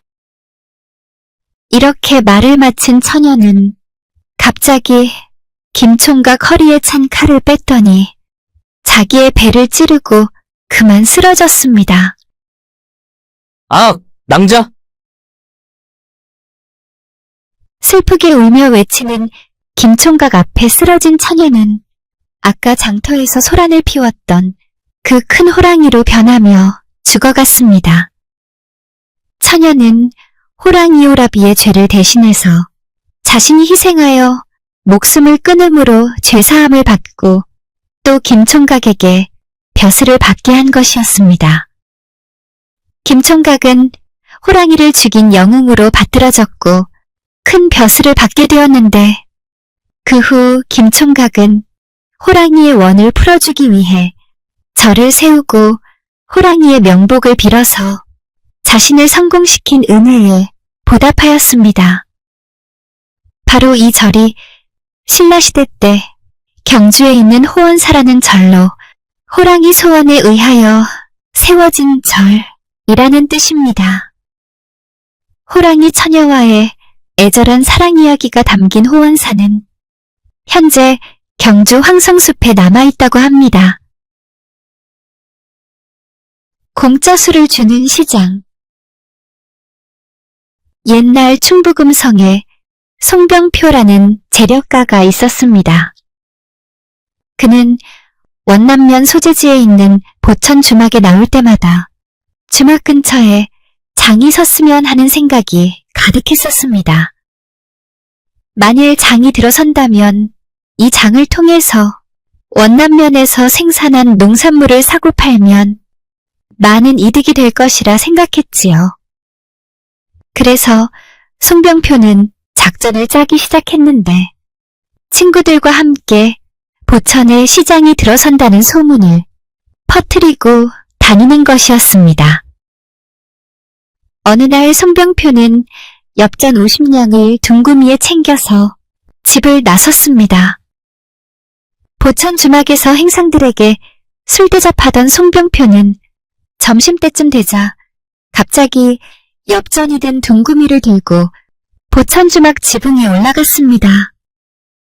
때는 한창 사람들이 많이 지나다니는 시간이었는데 지붕에 올라선 그는 큰 소리로 외쳤습니다.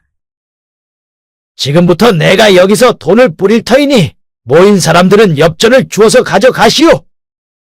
좋은 엽전은 좋은 사람이 임자이니 마음대로 가져도 됩니다.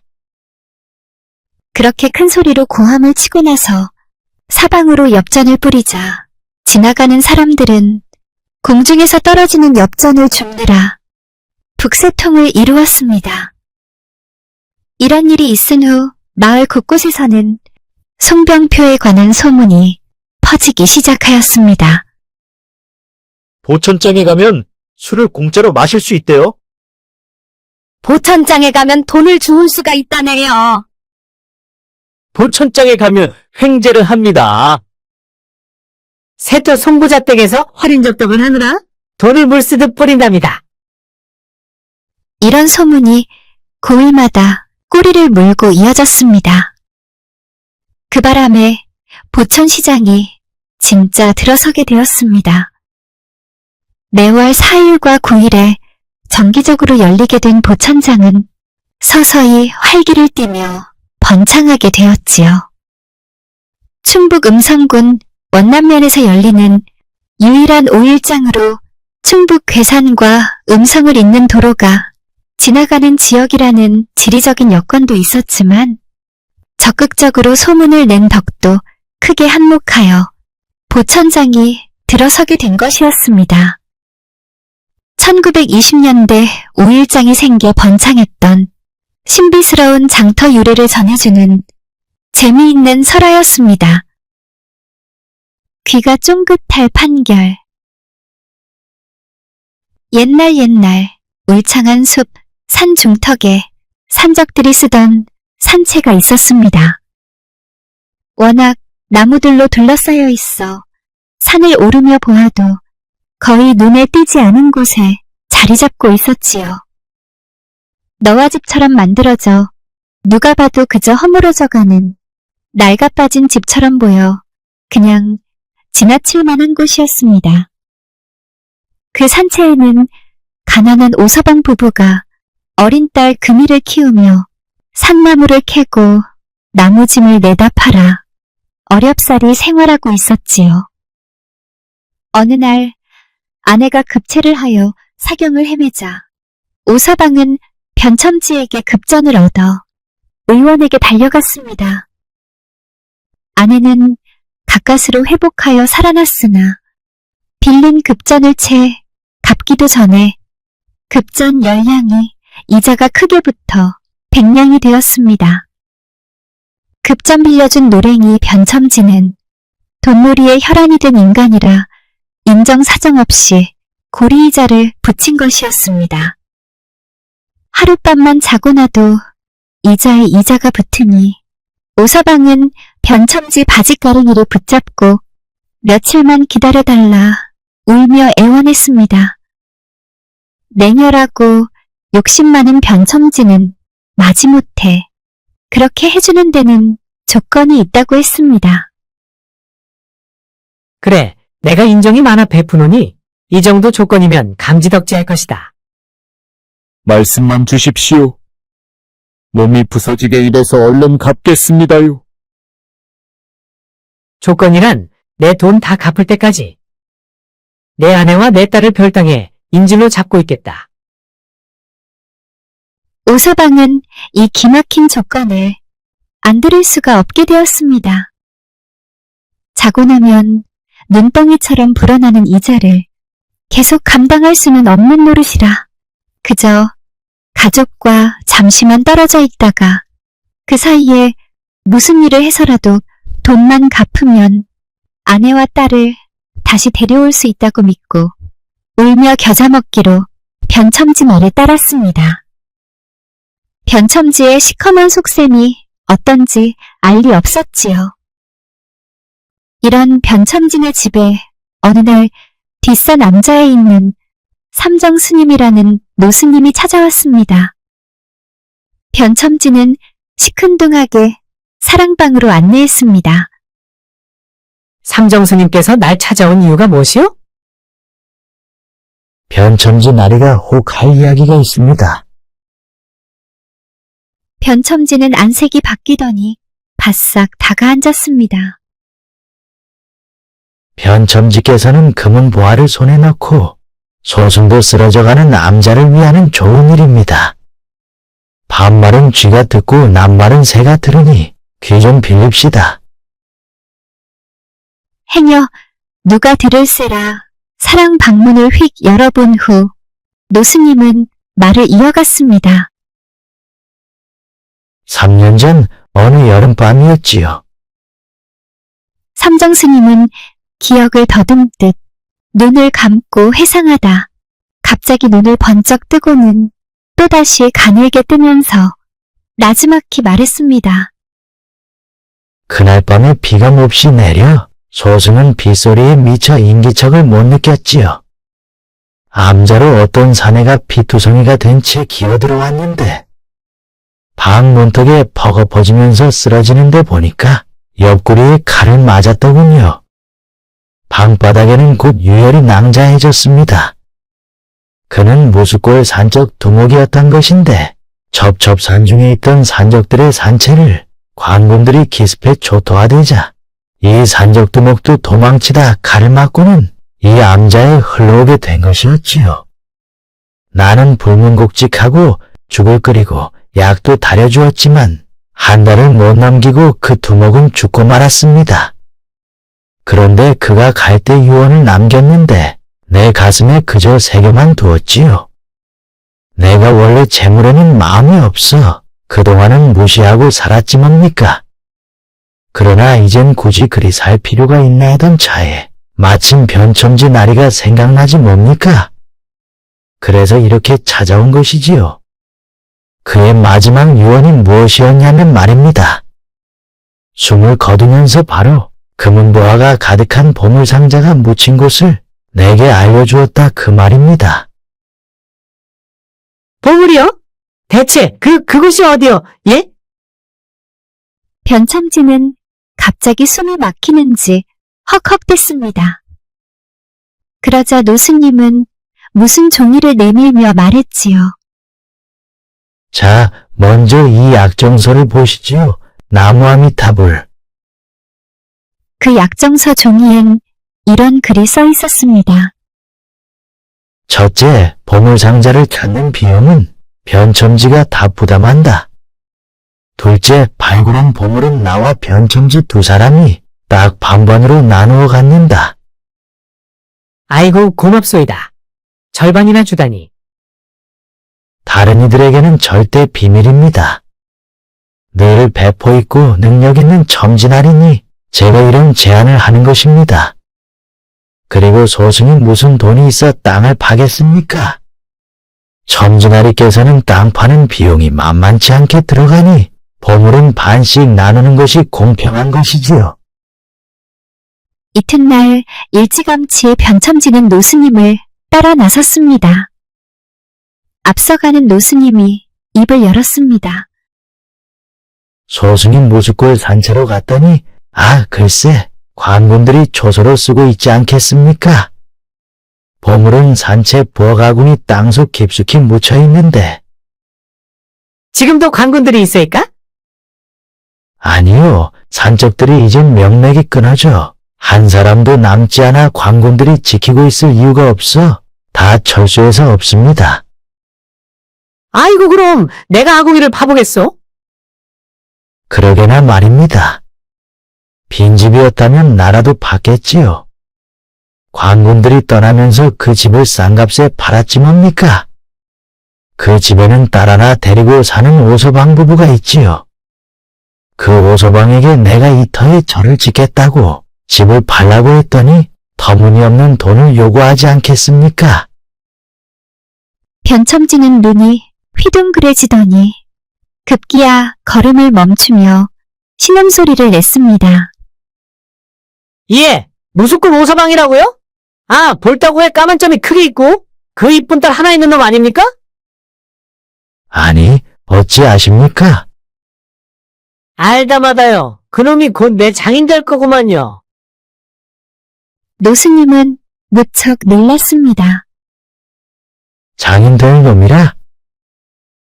두 사람은 가쁜 숨을 내쉬며 어느덧 오서방이 사는 산채에 도착했습니다. 변첨지가 이놈아 하며 고함을 치자 오서방이 깜짝 놀라 달려나왔습니다. 너는 삼정스님께서 이 집터에 절을 짓겠다고 하시니 50년만 받고 집을 비워라. 오서방은 고개를 가로저었습니다. 그럼 100년으로 해라.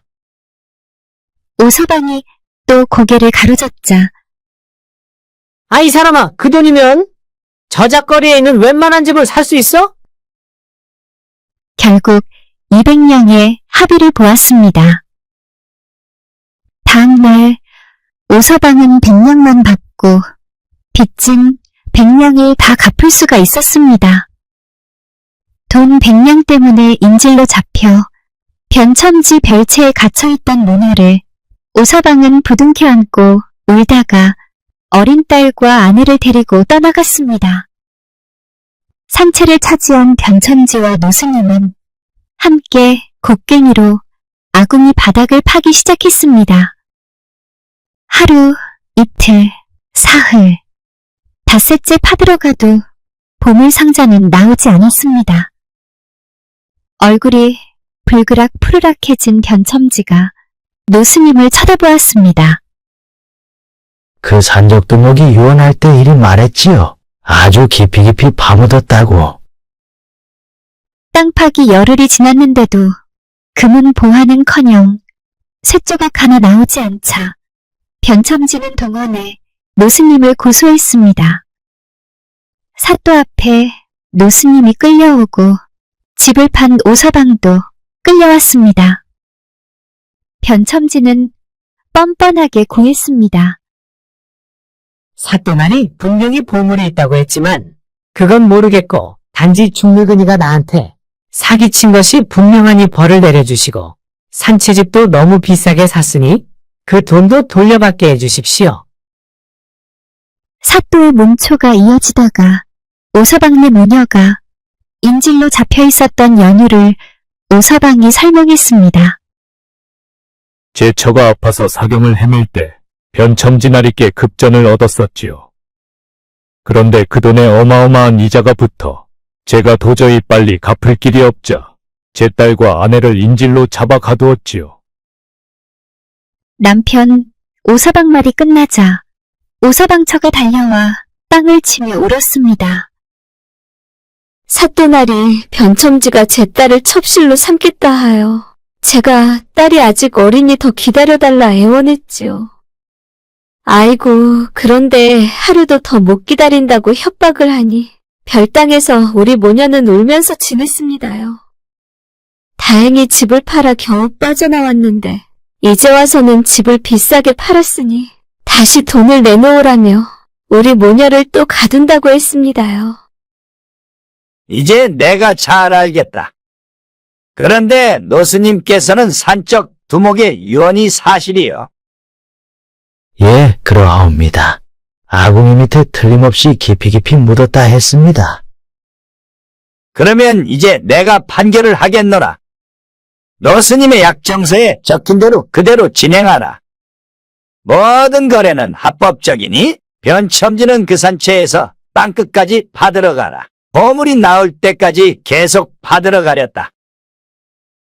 변첨지는 그 자리에서 쓰러졌고 노스님은 눈을 감고 나무아미 타부를 외웠고 오사방 부부는 사또 앞에 엎드려 연신 절을 했습니다. 어느 날은 한 젊은 농부가 사또 앞으로 아내를 끌고 왔습니다. 사또나리, 이 여자가 외간 남자와 같이 있는 것을 보았습니다. 이리는 못 살겠으니 혼을 좀 내주십시오. 이에 사또가 여인에게 다그쳤습니다. 왜 남편을 두고 외간 남자와 같이 있었느냐? 그러자 여인은 태연하게 변명을 했지요. 저한테 있는 것 좀 빌려달라고 해서 잠깐 빌려줬는데 무슨 상관인지요. 어이가 없어진 사또가 즉석에서 판결을 내리지 못하고 궁리를 하는데 마침 쥐란 놈이 담벼락 사이로 들락거리고 있었습니다. 이를 본 사또는 옳거니하며 무릎을 치고 여인에게 물었습니다.